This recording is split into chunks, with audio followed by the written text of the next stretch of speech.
Good Wednesday morning, everybody. I'm Dwayne Nelson. A criminal investigation is underway concerning a crash on Highway 36 in Washington County, Tennessee, that has claimed the life of an area man. It happened in the 1500 block of Highway 36 shortly before 10 o'clock last night. The Tennessee Highway Patrol said a man on a bicycle was traveling west when a car, which was traveling in the same direction, struck the bike and then fled the scene. The man died a short time later at a local hospital. His name has not been released and no arrest has been made at this time. Firefighters from our area are packing their bags, heading to Texas. The Cherokee Hotspots, based in Unicoi, are the region's only U.S. Forest Service crew trained to battle wildfires. They're expected to send a full crew of 20 people by Friday. National Weather Service has assessed recent storm damage in Kingsport and has determined it was not a tornado. Instead, it was straight-line winds that hit the area over the weekend. A crew was sent from the Morristown office Sunday morning to examine damage in and around Hobby Lobby along Northeastman Road.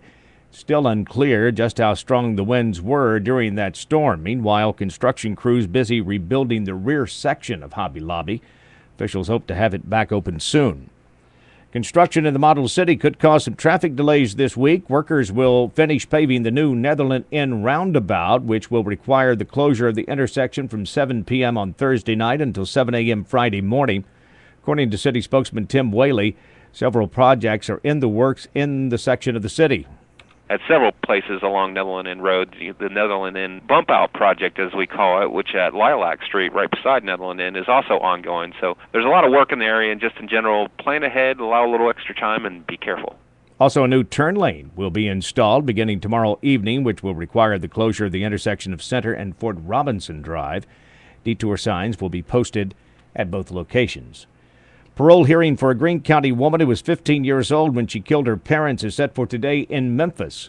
40-year-old Ginger Turnmeyer was denied parole in 2007 in the deaths of James and Vilma Jean Turnmeyer in April 1986.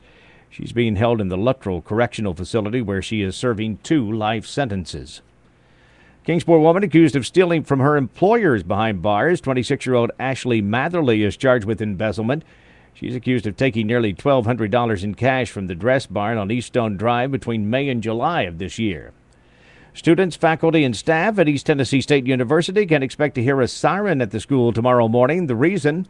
ETSU will be testing its emergency notification system. Spokeswoman Jennifer Hill tells us what to expect.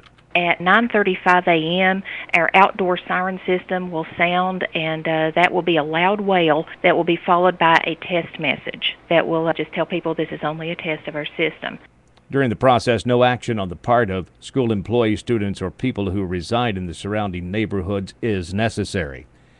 It appears more people are playing the Tennessee Lottery than ever before. Lottery sales up about $4.6 million over the same period last year, even though the economy is slowly coming out of a recession. Bristol, Tennessee leaders expected to consider ambitious plans to renovate Stone Castle at Tennessee High School soon. A rejuvenation project committee now leading a study to recommend changes that would modernize the 75-year-old 8,000-seat athletic stadium and make it more accommodating. More than 4 months after deadly tornadoes struck our region, local health officials gathered in Kingsport to pass along some of the lessons that they learned. Members of the Mountain Empire Public Health Emergency Coordination Coalition teamed up with medical students from ETSU. Among those participating was Dr. John Dreisner, newly appointed Tennessee Commissioner for the Department of Health. I have a lot to learn, but I also know that like the region that I've been the director for many years, there are a lot of health challenges and there's a lot of opportunities to improve the health of Tennesseans.